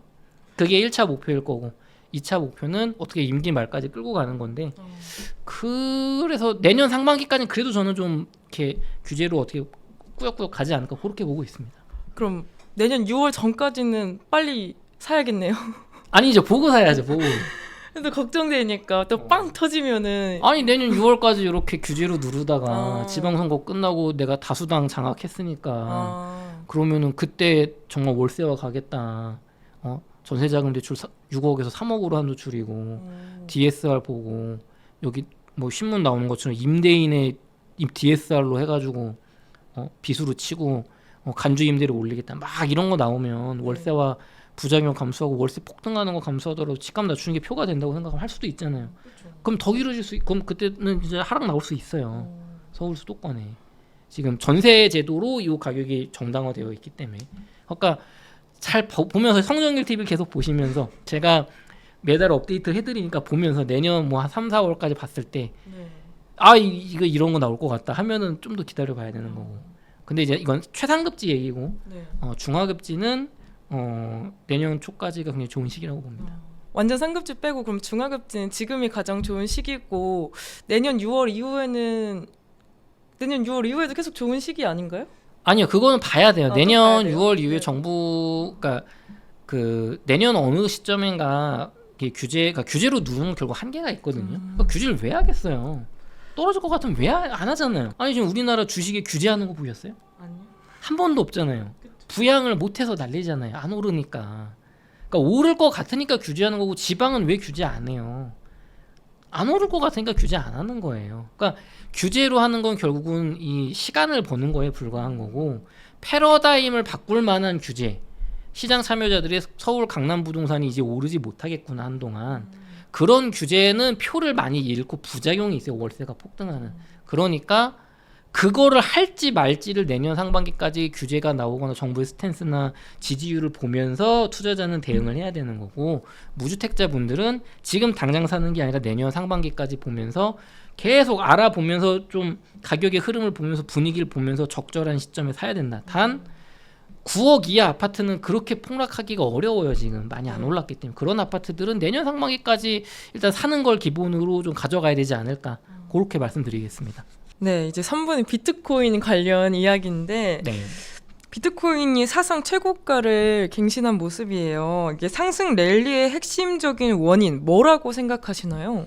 네, 전 항상 말씀드리지만 저는 부동산 내 집 마련 전문가이지만 비트코인 여러분과 같은 투자자이고 항상 저는 가성비 있는 내 집 마련과 비트코인을 DCA로 병행 투자하자라는 걸 24년부터 말씀을 드려왔는데 이게 요즘은 좀 받아들여지는 것 같아요. 네. 사람들한테. 예전에는 뭐 헛소리야 이랬는데 그래서 비트코인은 제 전문성이 부동산만큼은 아니기 때문에 제가 제한적으로 조심스럽게 말씀드릴 거니까 이거 참고만 하시고요. 전문가 아니에요. 비트코인 최고가를 갱신하는 상승 랠리의 핵심 원인은 가장 중요한 거는 두 가지죠. 근본적인 원인은 전 세계의 달러와 원화와 유로화와 엔화가 지금 이 순간에도 계속 찍어내고 있다. 화폐 가치 하락. 이게 가장 근본 원인입니다.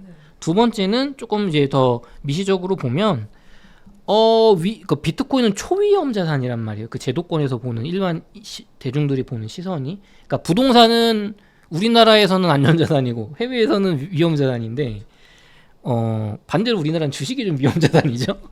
뭐 미국도 그렇긴 한데 비트코인 초위험자산이에요. 거의 투기 수준. 근데 이런 시장에 돈이 흘러 들어가려면 아주 이 시장에 대한 낙관이 확고할 때 기관이나 개인들이 투자할 수 있는 거죠. 우리도 마찬가지예요. 지방 부동산에 언제 투자해요? 코로나 시기 때.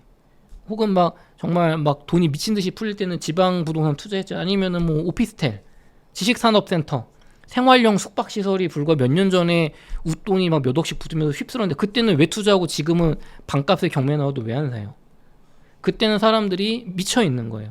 초위험 자산에 돈을 투자하고 싶을 만큼 대출도 잘 나오고 돈도 뭐 주식으로 벌었고 아파트로 벌었고 코인으로 벌었고 그러니까 이런 환경이 만들어져야 되는데 지금 미국이 관세 협상을 잘 하면서 자국의 이익을 잘 지키면서 전 세계적으로 특히나 미국 내에서 호황이 올 것 같다. 경제 호황이. 또 파월 막 자른다고 하면서 금리 인하를 억지로 만들어내려고 하는데 미국의 물가는 막 생각하던 것만큼 많이 나쁘지 않거든요. 고용률도 괜찮고. 미국은 좀 좋아요. 그러니까 지금 또 다른 나라들도 이제 미국과 관세 협상이란 불확실성이 해소가 되면서 이거 골디락스 오는 거 아니냐. 그러면은 결국에는 투자 수익률 높은 자산으로 돈이 막 흘러갈 건데 미국 주식도 당연히 좋지만 미국 주식은 지금 역대급이거든요. 너무 비싸다는 의견도 많고 1년 내로 버블 터진다는 얘기도 꽤 있어요. 그래서 비트코인으로 단기 자금이 많이 가고 있다. 그래서 비트코인에 지금 기관들의 투자 또 이더리움에 엄청난 투자금이 몰려 들어가고 있기 때문에 그게 가장 상승 랠리의 핵심 원인이죠. 근데 여전히 불안하죠. 이거 뭐 경제 꺾이면은 비트코인 하락할 텐데 눈치 보고 있는데 지금은 점점점 무게추가 상승 대세 상승 큰 상승으로 많이 기울어 가고 있다. 그래서 저는 그 큰 상승이 뭐 8, 9월 중에도 나올 수 있고 8, 9월 중에 한번 쉬어 가면은 이제 뭐 한 10월, 11월에는 나오지 않을까. 굉장히 저도 긍정적으로 보고 있습니다. 그럼 이사님은 이런 상승 흐름이 일시적인 게 아니라 이제 본격적인 불장 진입이라고 보시는 건가요? 저는 그렇게 보고 있어요. 오. 지금 다질 만큼 다졌고 네. 한 3번의 도전을 하면서 지금 1억 6천 3백만 원까지 올라왔는데 네. 저는 이제 막 이렇게 큰 폭의 이 변동성이 줄어든 대신에 이렇게 조금 올라갔다가 다지고 조금 올라갔다 다지면서 계단식으로 연말까지 그래도 글쎄요 한 2억 5천 정도 갈 수 있지 않을까요? 많으면 3억까지 그 작년에 많은 기관들이 예측했던 20만 달러 네. 갈 수 있지 않을까 싶은데 뭐 모르죠. 이거 뭐 누가 압니까? 다만 그쵸. 제가 하는 건 불장은 반드시 온다. 그게 오. 지금일지 아닐진 모르겠지만 조정을 거쳐서 올지도 모르겠지만 지금 전 세계에 이렇게 돈이 풀리고 위험자산 선호 현상이 증가하는 가운데 비트코인에 돈이 안 들어갈 수는 없을 것 같아요. 적어도 알트는 몰라도 비트코인은 무조건 들어갈 것 같고 이미 들어가고 있고 기관이 크게 한번 띄울 것 같아요. 지금 대중들 일반인들의 관심은 최저 수준이거든요. 비트코인에 대해서. 아 그래요? 네, 일반인들은 비트코인 투자를 안 하고 관심이 없어요. 비트코인 뭐 1000만 시대다 막 그러던데요? 그거 다 뭐 10,000원, 20,000원 투자하는 거예요. 이 대중들이 아직 달라붙지 않았기 때문에 찐불장은 오지도 않았다. 그렇게 말씀드리겠습니다. 그러면 최근 비트코인 시장에서 가장 큰 이슈가 있다면 뭐가 있을까요? 비트코인 시장으로 보면은 뭐 여러 가지가 있겠지만 아마 요 시청하시는 분들은 조금 더 와닿을 수 있는 거는 알트코인의 상승 같아요. 비트코인 얘기 많이들 이렇게 들으셨을 테니까 지금 이더리움이 전고점을 향해서 지금 이더리움이 가격이 520만 원, 전고점이 550만 원 정도 되죠, 이게? 그쵸? 전고점이 580만 원인데 이게 가격이 200만 원까지 떨어졌어요. 이더리움이 반토막 이상. 그게 불과 2025년 1월입니다. 1월. 조금 350만 원까지 올라 또 300만 원으로 떨어졌던 게 또 한 4월, 5월이고. 근데 지금 520만 원까지 올라와 있어요. 그러니까 지금 6개월 사이에 이더리움은 2.5배 올랐어요. 저점 대비. 수익률 굉장하죠. 그렇죠. 이더리움이 오르니까 알트코인 중에서도 상승하는 코인들이 꽤 나왔습니다. 뭐 리플도 꽤 상승했다가 전고점 돌파하는 듯하더니 조금 주춤하고 도지코인도 뭐 200원까지 떨어졌다가 지금 330원까지 좀 회복을 했고, 그러니까 지금 메이저 알트들은 솔라나도 220달러에서 지금 180달러 정도 왔으니까 지금 메이저 알트들은 전고점 최고점에 물린 분들도 한 마이너스 한 15% 정도까지 줄어들었고, 조금 한 일주일 전에 분위기 좋았을 때 마이너스 10%까지 갔었고, 뭐 이더리움 같은 경우는 2배 반 벌었고, 그러니까 메이저 알트들이 지금 들썩들썩해요. 그러면서 잡코인이라고 하죠. 저도 잡코인 좀 투자하는데 뭐 프로젝트 X라는 잡코인이 지금 일주일 사이에 지금 30배가 올랐어요. 일주일도 아니죠. 한 3일 사이에 30배가 올랐는데 그런 잡코인들도 지금 나오고 있거든요. 그러니까 지금 코인 시장의 가장 큰 이슈는 제가 볼 때 지금 알트 불장이냐, 알트코인 시즌 인덱스도 뭐 50 넘었는데 이거 찐불장 돼서 이제 모든 알트들 메이저 알트도 쫙 전고점 돌파하고 자발트들도 이제 막 오르고 많은 코인 투자자들이 기대하는 그 찐불장 오느냐 마느냐에서 오는 거 아니야 했다가 요즘 아닌 것 같은데 하다가 아니야 이래서 또 올 수도 있어요. 약간 이런 느낌이에요. 지금. 그래서 지금 화두는 알트 찐불장 오냐 마냐, 지금 수익률 조금 부족하다, 전고점 돌파하냐 마냐를 할 수 있습니다. 근데 알트 찐 불장 언제쯤 올까요? 제가 모르죠. 제가 알면 이거 하고 있겠습니까? 지난달에도 말씀드렸죠. 그걸 알면 제가 네. 지금 서울 아파트 팔아서 3일 만에 지금 30배 올랐대잖아요. 그걸 하고 있죠. 그런 코인은 마이너스 99.5% 떨어지거든요. 폭락기 오면. 그러니까 결국에는 돈을 버는 투자자들은 비트코인 7만 8천 불까지 올해 1월에 떨어졌을 때 산 분들이고, 막 8천만 원까지 떨어졌을 때 산 분들, 지금 2배 됐잖아요. 그분들도. 그 다음에 알트코인도 이더리움 580 하던 거 250까지 폭락했을 때, 혹은 300만 원까지 폭락했을 때 한 3, 4개월 전에 그때 산 분들이 버는 거잖아요. 근데 지금 이미 메이저 알트들은 좀 올라왔거든요.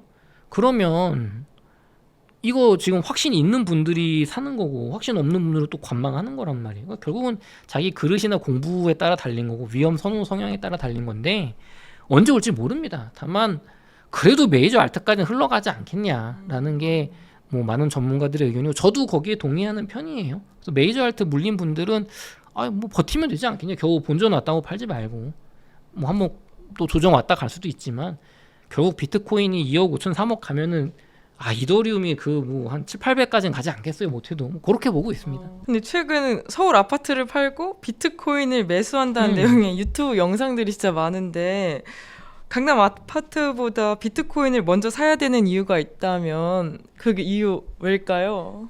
제가 이거 일조한 사람으로서 되게 만족스럽습니다. 제가 24년 상반기부터 아파트 플러스 내 집 마련하고 강남 아파트 영끌하지 말고 비트코인 사야 된다라는 얘기를 유튜버로서 또 부동산 전문가로서는 거의 최초로 한 것 같아요. 이러고 사신 분도 계신데 그분들은 이제 아름아름 혹은 자산이 많은 분들이 하셨던 거고 저는 이제 무주택자분 혹은 1주택자분들 대상으로 했는데 요즘 화제가 되는 건 강남의 최상급지 아파트를 팔고 비트코인을 뭐 10개 샀습니다. 이런 내용들이거든요. 근데 먼저 질문 주신 것처럼 강남 아파트보다 비트코인을 먼저 사야 된다. 동의가 되는 부분도 있고 안 되는 부분도 있어요. 그러니까 강남 아파트를 무리 없이 사실 수 있는 분들은 저는 사면 된다고 봐요. 그러니까 강남 아파트를 영끌하지 말고 비트코인을 사야 된다라는 건 동의하는데 저는 완전 100% 비트코인 초맥신 아니거든요. 그러니까 다른 자산 사지 말고 비트코인만 사라는 아니에요. 내 체력에 맞는 내 집 마련을 하고 비트코인을 사라는 거고 그리고 비트코인을 지키려면 내 집이 있어야 돼요. 제 지로는. 근데 이제 강남 살 거를 성수동 사고 아니면은 대치동 산 거를 개포동 사고 비트코인 사는 거 오케이. 근데 강남 아파트 영끌하고 비트코인 사는 거는 비트코인 못 사는 거는 반대. 근데 지금 화제가 되는 영상들은 조금 죄송한 얘기지만 시청자분들 그 무주택자분들이 집을 뭐 중급지 경기도 아파트 팔고 비트코인 산다는 얘기가 아니고 그분들은 분당에도 집이 있고 과천에도 있고 서울에도 있는데 서울에 똘똘한 한 채 남기고 똘똘한 두 채, 세 채를 팔아서 제가 비트코인을 샀어요. 왜냐하면 비트코인이 많이 오를 것 같기도 하지만 세금이 강화가 되고 앞으로 한국 부동산 시장이 좀 떨어질 수 있을 것 같고 세금 때문에 남는 게 없어요가 속마음이거든요. 그러니까 이게 다 이제 들어가 있는데 이제 썸네일로는 강남 아파트보다 비트코인이 우월해서 산다. 물론 강남 아파트보다 비트코인이 더 가격이 많이 오를 거긴 한데 무주택자로 강남 상급지 다 팔고 무주택자로 비트코인 올인한다는 게 아니에요. 부자분들은 올인하지 않아요. 서울의 강남 아파트도 가져가고 비트코인도 가져가고 미국 주식 S&P 500도 가져가고 개별 주식도 한 5% 정도 테슬라 가져가고 한국 주식도 좀 좋으려나 한 2, 3% 조금 가져가고 채권도 좀 가져가고 금에 대해서도 투자를 하죠. 비트코인만큼. 그렇게 하는 의미지 비트코인 무주택자로 올인 그것도 막 50억씩 올인 이런 분은 정말 극소수고 제가 이제 그런 분들 몇 분 이렇게 알거나 전해 들었는데 내 친구 중에 강남에 아파트 쌀 때 사서 두 채 있는 친구가 있는데 그렇게 골프 치면서 한 채 팔라고 해도 안 판다 비트코인 사라고 해도 하지만 나는 했다 그 얘기예요. 그러니까 좀 맥락이 다르다. 그래서 저는 요즘 그리고 그런 게 있습니다. 이게 유행을 할 거예요. 제가 지금 내 집 마련 플러스 비트코인 DC 계속 얘기하죠. 비트코인 가격이 오르면 서울 아파트보다 비트코인이 우월하기 때문에 집 팔고 비트코인 사라는 게 흐름이 될 거고 영상이 많이 나올 거고 편승하는 분들이 나올 것 같아요. 근데 저는 그 시점이면 오히려 비트코인은 DCA로 사는 거지 일시금 구매하지 말아라. 그렇게 반대로 말씀을 드릴 것 같고 비트코인에 대한 공부와 확신이 없는 분들이 지금 1억 6천원은 비트코인을 집 팔고 영끌로 빚내서 사는 것만큼 위험한 건 없다고 봅니다. 못 지킬 거예요 그런 분들은. 비트코인 반토막 날 수 있거든요. 그때 못 지킬 거예요. 그거 1년 반 2년 못 버틸 겁니다. 하지만 적절한 내 아파트하고 적절한 비트코인 3개 살 거를 하나 사고 아파트 팔 거를 가져간 상태에서 뭐 주택담보대출 받아서 이거 양쪽을 가져갔다. 그러면 비트코인 오르면 내가 포모가 없어서 좋고 얘가 떨어지면 부동산이 오를 거고 부동산이 안 오르고 비트코인 떨어지면 전세금이 올라가서 받쳐줄 거예요. 이게 훨씬 안전한 선택입니다. 그럼 비트코인이 반토막 날 수도 있다고 말씀 주셨잖아요. 얼마든지 날 수 있죠. 비트코인이 없으신 분들은 그때 들어가고 싶으실 거고. 아니 그때는 더 떨어진다고 안 사시더라고요. 네, 저도 못 뉴스에서 비트코인 이제 망했다. 그렇죠. 원래 모든 자산이 망했다고 했을 때 못 사요. 아니 강남 아파트 왜 2013년에 안 사셨어요? 저기 5억이면 샀는데 지금 40억 하잖아요. 왜 못 샀어요? 더 떨어질 것 같으니까. 비트코인 2천만 원 할 때 왜 안 사셨어요? 저도 6천만 원에 조금 사고 8천만 원에 하나 사고 뭐 1억에도 하나 사고 이랬는데 2천만 원일 때 주변에서 저한테 사라 그러는 분이 있었단 말이에요. 저희 거인의 정원 출판에서 오태민 작가님 비트코인 달러에 지정하기 22년 1월에 나왔고 그때 비트코인 4천만 원이었고 저랑 같이 제가 웅달 책방 유튜브 채널의 PD 책임 PD인데 거기 대표이신 웅달님도 덕현님 비트코인 좀 사세요. 네. 얘기했단 말이에요. 네. 근데 저도 2천만 원에 4천만 원 때 안 샀단 말이에요. 6천일 때 사고 8천일 때 사고 1억일 때 샀잖아요. 네. 그러니까 무슨 얘기냐면 그렇게 떨어지면 진짜 공부하고 확신 있는 소수의 사람이나 사는 거예요. 반대로 지금처럼 1억 6천 할 때 막 마음이 들썩들썩하죠. 그렇죠. 알트코인은 좀 덜 오르네 지금이라도 살까? 그러니까 여러분 공부를 하시고 공부가 안 된 상태면 그냥 비트코인 DCA로 분할 매수. 그냥 한 달에 30만 원 매달, 뭐 100만 원 매달 내 능력에 맞게 그 전략을 제가 말씀드리는 거죠. 근데 지금과 같은 비트코인 강세장에서 절대 하면 안 되는 투자 행동이나 초보자분들이 자주 하는 실수가 있다면 어떤 게 있을까요? 저도 이제 초보자지만 비트코인 세계에서 암호화폐 세계 초보자고 그냥 투자자지만 뭐 제가 했던 실수 같아요. 네. 비트코인이 많이 올랐고 알트 불장이 확실시 되니까 왜 지금 이더리움 오른 거 봐봐. 종고점 왔잖아. 이제 폭등할 일만 남았어. 요게 2025년 11월의 논리 같아요. 트럼프 당선되고 알트 불장 왔고 비트코인 1억 돌파하고 이제 과거의 사이클을 봤을 때 데이터를 봤을 때 12월 연말 랠리 그때 안 오면 적어도 1월에 2월에 폭등장 온다. 그러니까 지금이 싸다. 요 논리가 있었는데 저도 그때 비트를 일부 팔고 알트로 갔다가 지금 좋은 메이저 알트도 아니고 잡알트 갖다 좀 손해 본 게 있거든요. 네. 그래서 지금 그런 것 같아요. 알트코인에 대해서 확신이 있는 분들이 이더리움이든 솔라나든 도지코인이든 뭐 자발트든 사는 거고 확신이 없는 분들이 오를 것 같으니까 사는 거는 저는 아닌 것 같아요. 그거는 비중을 아주 낮게 가져가셔야 된다고 봐요. 왜냐하면 이미 올랐잖아요. 그러니까 이더리움이 200만 원, 300만 원일 때 투자를 내가 알트코인에 나는 확신이 있다. 이게 이래서 지금 알트코인 자금이 계속 들어오는데 기관에서 이건 안 오를 수가 없다.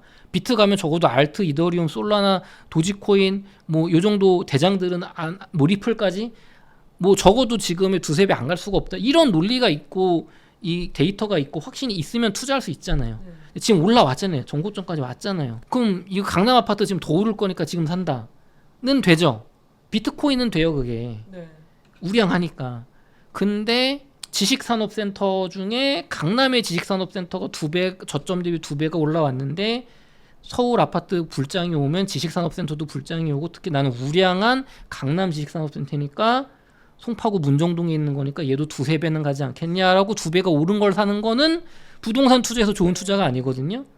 근데 그거보다 더 비우량한 동탄이나 남양주의 지식산업센터를 2배 오른 거를 산다는 건 최악의 투자거든요. 네. 이게 자발트인데 2~3배 오른 거고 막 10배 오른 거 사는 거고. 근데 저도 이제 그런 실수를 좀 했었단 말이에요.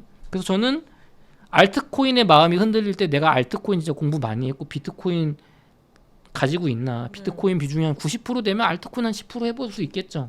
왜냐면 비트가 올라서 내가 다 날려도 커버가 되니까. 네. 근데 나는 지금 비트 하나도 없어. 아니 비트 비중 50% 이하야. 근데 내가 인생을 바꾸려고 알트코인 투자 이거 절대 하지 말아라. 그 정도 공부 자세로는 안 된다고 봐요. 그러면 팔지도 못해요. 언제 팔아야 될지 공부가 안 됐으니까. 이더리움 200에 내가 운 좋게 샀어. 지금 500만 원 됐어. 팔아야 될까요? 2.5배 먹었는데. 알트 불장 오면은 여기서 또 가는데? 그럼 5배 10배 될 텐데. 못 팔다가 물리는 거예요. 메이저 잘 샀어도. 그러니까 파는 것까지 공부가 되려고 하면 진짜 어렵고 알트코인들 막 개수 늘리면 이제 알트마다 다 막 그 판매 시점 잡아야 되잖아요. 공부 진짜 많이 해야 된단 말이에요. 그렇죠. 그래서 어렵다. 그리고 비트코인은 살 거면은 지금 사고 한 개 살 거면 5천만 원 살 거면 지금 사고 만약에 지금 안 살 거면은 떨어졌을 때 사라. 막 30% 이상 하락 나왔을 때 조정 나올 때 사야지. 나중에 올라가고 나서 막 1억 8천 가서 괜히 사지 마시고 내가 모르겠으면 저희 거인의 정원 출판사에서 나온 좋은 책들이 많이 있습니다. 더 그레이트 비트코인, 달러의 비트코인, 달러의 지정학, 그다음에 모든 돈의 미래 비트코인 이런 책들을 읽어보시고 비트코인 공부하신 다음에 한 5천만 원을 3년에 걸쳐서 내가 매달 1년에 한 1,500만 원씩 한 달에 한 110만 원씩, 하루에 30만 원씩, 안 맞나요? 3만 원씩, 4만 원씩 매일 산다. 그렇게 분할로 그냥 적립식 매수하시는 게 좋다고 봅니다. 공부가 안 돼 있으면 무리하지 말아라. 그렇게 말씀드릴게요. 30% 이제 조정장이 올 수도 있는데 그때까지 기다리지 말고 지금부터 사가는 게 괜찮을까요? 적립식으로 저는 사시는 게 좋다고 보고, 내가 공부가 돼 있고 확신이 있는 분들은 지금 총 투자금의 한 30% 정도는 일시금으로 사고 70%를 3년에 걸쳐서 이렇게 적립식 매수하시면 그래도 좀 후회가 없지 않을까 싶어요. 내가 너무 적립식 매수만 자금이 있는데 하면은 많이 오르면 이제 후회되잖아요. 아, 그때 살 걸. 근데 반대로 지금 올인했다가 조정 오면은 또 후회되잖아요. 그러니까 그냥 절충형 하는 거예요. 나는 아니 최고의 수익률 비트코인은 2천만 원일 때 놓쳤잖아요. 8천도 놓쳤잖아요. 얼마 전에 8천 왔었어요. 1월에. 그때도 놓쳤잖아요. 그러면 포모를 방지하기 위해서 투자금의 30%는 일시금으로 사고 70%는 적립식으로 사라. 지금이 비트코인 아니면 못 살 것 같지만 또 요 7, 8, 9월에 또 떨어질 수도 있는 거고 모르는 거예요. 그거는 모르는 거 누구도 모릅니다. 다만 저는 그래도 지금은 이제 조정을 거쳐 오면서, 조정도 아니죠. 비트코인 떨어진 적이 없으니까. 비트코인은 계속 올라왔죠. 1년, 2년 동안. 이제 다져지면서 폭발할 가능성이 높아졌기 때문에 내가 자금력이 되면 30% 일시금으로 사겠다. 뭐 그렇게 말씀드릴게요. 비트코인이 폭락 전 매도 타이밍을 알려주는 신호로 공포 탐욕 지수의 극단적 탐욕 구간 지속을 언급하는 경우가 있다고 들었어요. 이사님께서 생각하시는 비트코인 매도 시그널은 뭐가 있고 개인 투자자분들은 어떤 지표를 참고하면 좋을까요? 네, 공포 탐욕 지수가 이게 참고하기엔 좋은데 일정 기간을 지나면 항상 극단적 공포가 나오고, 그러니까 이거는 그거 같아요. 극단적 그치, 극단적 탐욕이 나오는 거죠. 엄청 탐욕스럽다. 그러니까 극단적 탐욕은 별 도움이 안 되고 극단적 공포는 좋은 것 같아요. 극단적 공포일 때 사면 돈 많이 번다. 저도 보니까. 그러니까 다들 아무도 안 하고 폭락했을 때가 극단적 공포가 나오니까. 근데 극단적 탐욕은 지금 뭐 계속 극단적 탐욕이죠. 탐욕이거나. 그러니까 올라갈 때는 계속 극단적 탐욕이 나와요. 그래서 요거 보고 극단적 탐욕이니까 팔아야지 하면 상승장을 못 먹으니까 좀 요 지표보다는 비트코인 매도 시그널 장기 투자로 보시는 분들에게는 전 없다고 보고, 저는 최소 7년 이상 보니까 뭐 21년 보는 분들도 있어요. 최근에 마이클 세일러가 21이라는 숫자로 비트코인은 2100만 개, 21밀리언인데 앞으로 21년 동안 연평균 21% 상승한다. 이런 프리젠테이션을 했거든요. 지금 비트코인 1억 5천짜리 하나 사면 21년 뒤에 75억이었나요? 750원. 제가 정확히 기억이 안 나요. 죄송해요. 75억이었던 것 같은데 제 기억에. 뭐 그 정도 된다. 그런 얘기 했는데, 장기 투자하시는 분들, 비트코인에 확신해 있는 분들은 안 팔아요. 더 모으려고 하죠. 근데 이제 단기 투자하시거나 저처럼 단기간에 너무 많이 오르면 내가 자금력이 아주 많지는 않아서 적어도 대출은 좀 갚을 수 있다. 일부를 팔아서 한 30% 정도는 팔 수 있다. 혹은 비트코인 말고 MSTR 같은 비트코인 파생 주식이라든가 요런 데 투자하시는 분들은 팔 수 있죠. 그런 분들은, 저는 이제 비트코인 매도 시그널에서 가장 참고하는 거는 이제 비트코인 가격이 당연히 많이 오르는 거고 알트코인 시즌 인덱스 이런 것도 있지만 제일 많이 보는 건 요즘은 글로벌 M2 통화량이 꺾였나, 금리 인상 신호가 좀 나오고 있나, 그 다음에 미국 주식이나 부동산, 한국 부동산의 과열이 어느 정도, 이런 게 훨씬 더 이제, 그러니까 비트코인 세계 말고 글로벌 경제 투자 시장의 과열을 더 봐요. 이제 모두가 비트코인이 더 오를 거라고 하고, 미국 주식도 지금 27년, 28년에도 지금 역대급을 뚫고 새로운 시대가 열렸다. 기술주의 시대가 열렸다. M7의 시대가 열렸다. AI 시대로 더 간다. 그 다음에 미국 부동산도 오르고 한국 부동산도 막 오르고, 전 세계가 돈 파티하고, 뭐 미국이 이제 스테이블 코인으로 채권을 찍어내기 때문에 채권의 지위는 끄떡없다. 돈 계속 찍어도 문제 없다. 모두가 그렇게 생각할 때,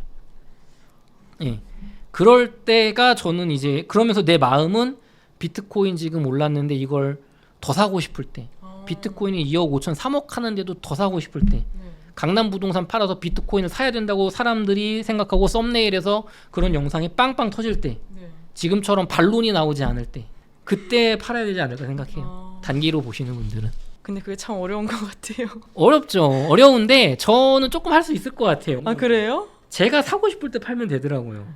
제가 약간 여러분 저도 인간지표를 저 스스로 삼는 게 제가 2021년에 서울 부동산이 금리 인상 시그널도 조금 나오곤 하지만 그러니까 원래 모든 자산의 상승은 마지막이 이렇게 올라가거든요. 그러니까 이게 한 번 더 먹냐 안 먹느냐가 수익률이 막 5배 6배 차이 나는 거예요. 부동산은 무겁지만 2배 차이인데 이 한 번이 더 오냐 안 오냐가. 그러니까 이 상승 파동이 한 번 오는 걸 주식 같은 거에서 먹으면 3-4배를 더 먹는 거고 비트코인은 막 10배도 더 먹는 건 말이에요. 알트는. 그러니까 이게 너무 달콤한 거예요. 그래서 부동산도 저도 21년에 아니죠. 폴 크루그먼이라고 저 노벨 경제학상 받은 사람이 금리 인상 빨리 안 온다. 그다음 파월도 테이퍼링 더 간다. 금리 인상 급하게 안 한다 했다가 그런 거 조금 더 믿어봤다가 이제 한 6개월 정도 틀렸거든요. 더 오를 줄 알았는데 떨어졌어. 6개월 지켜보고서 이 쌍놈 죄송해요. 이 나쁜 놈들 금리 인상하면서 뻥치네. 부동산 떨어질 수밖에 없냐면서 저는 이제 그때 막 저기 23년 1월에 둔촌주공 무조건 청약해라. 지금 너무 싸다. 그때부터 맞췄어요 다시. 근데 6개월 정도 못 맞췄어요.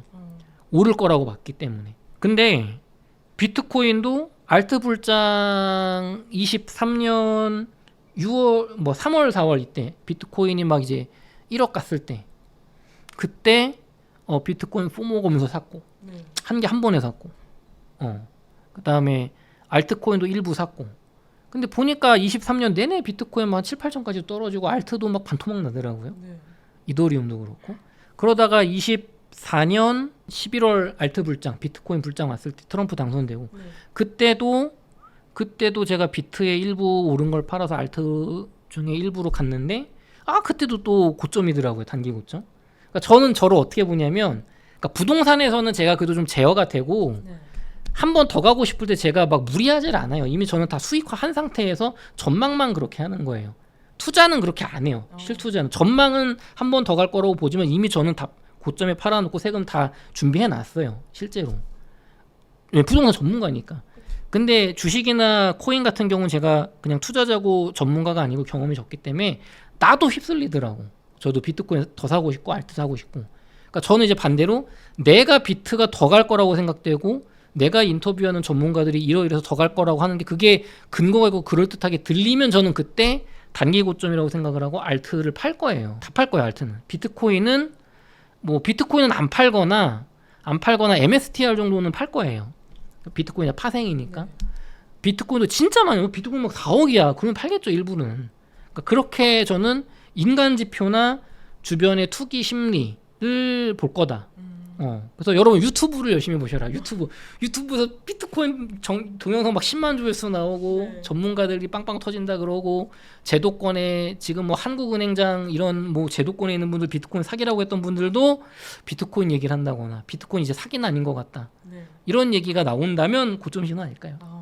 알트코인은 당연히 고점 신호고. 근데 또 최근에 비트코인 외에도 이더리움 같은 다른 알트코인도 강세를 보이고 있잖아요. 비트코인과 알트코인 간의 상관관계는 어떻게 보고 계세요? 비트가 오르면은 이제 나머지 수익을 거두러 가는 초초 위험 자산으로 보죠 저는. 알트코인이 기술력이 있고 실체가 있다고 하는 말씀도 계신데 저는 주식에 비하면 그 정도 실체는 없는 것 같고 알트 아직까지는 물론 가능성은 있어요. 리플이나 이두나 다 가능성은 엄청납니다. 그러니까 그 그러니까 실체는 아직까지는 약한데 수익 모델이나 이런 어떤 쓸모는 약한데 이게 현실화되면 이 정도 수익이 날 거. 그러니까 기술주랑 똑같은 거예요. 근데 기술주 엔비디아보다 훨씬 실체가 없죠. 전 세계에 독점적으로 칩을 팔고 있는 게 아니니까.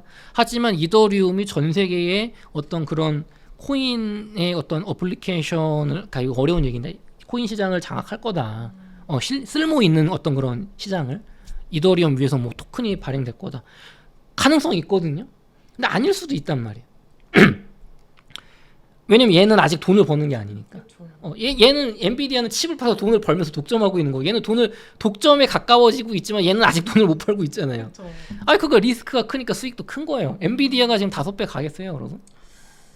10년에 걸쳐 갈 수도 있겠죠. 근데 내년에 가겠어요. 그건 아니잖아요.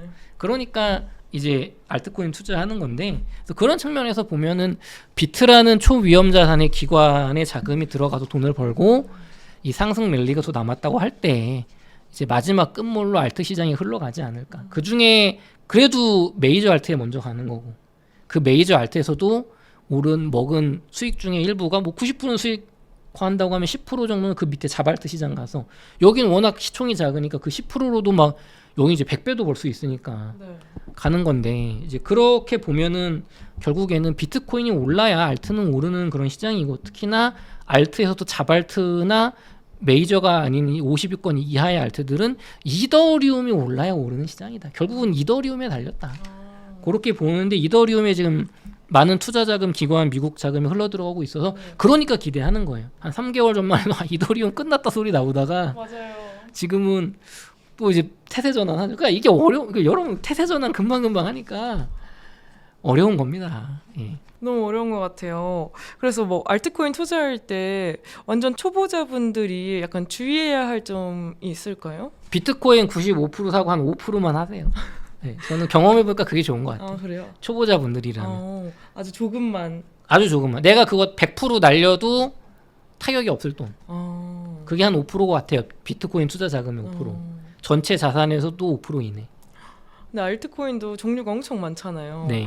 그중에 50위권 밑에 있는 걸로 모두 다 채워도 괜찮을까요? 안 괜찮죠.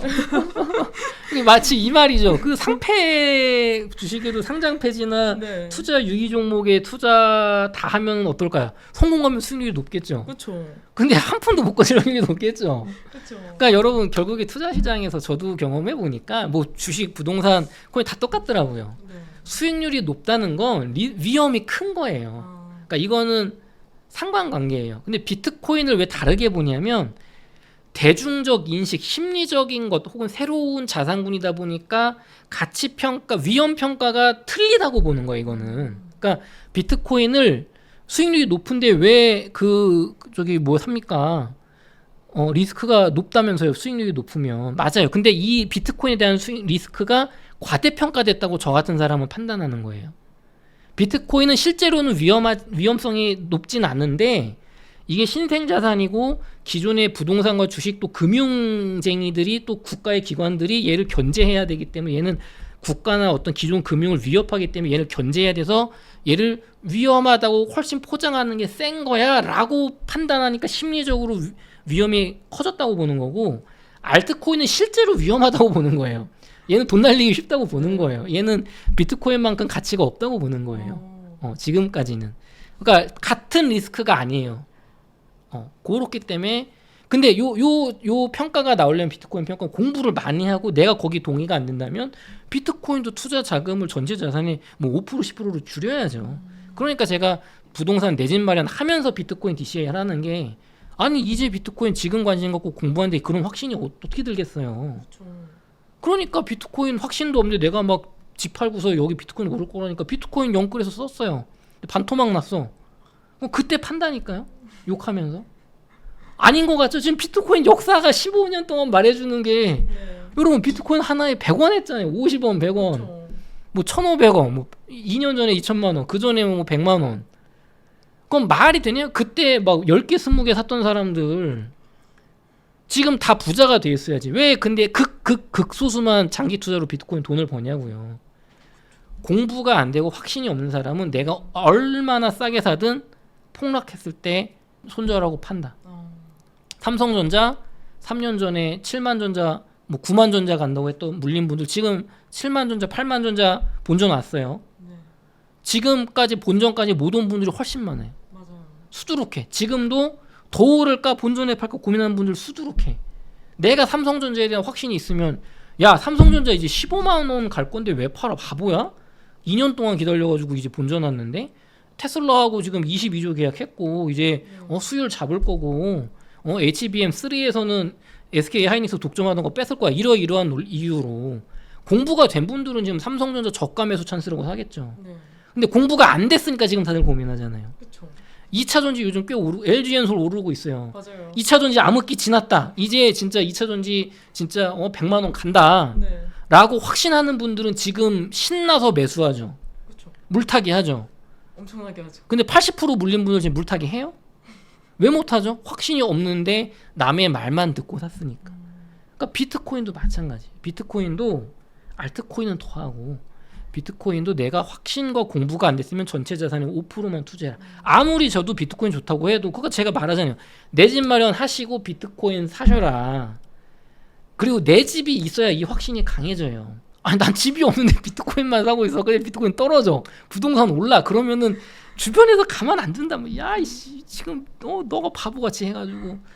그러니까 현실적으로는 내가 엄청나게 뛰어난 사람이 아니라면 거인의 정원 출판사 나온 좋은 부동산 책, 비트코인 책 보시면서 공부하면서 내 집 마련 가성비 있게 하시고 비트코인 내 체력에 맞게 사시고 여기서 내가 알트코인도 너무 심장이 벌렁벌렁한다. 그러면 비트코인에 산 거에 한 5% 정도 잃어도 되는 돈으로 재밌게 해보시고.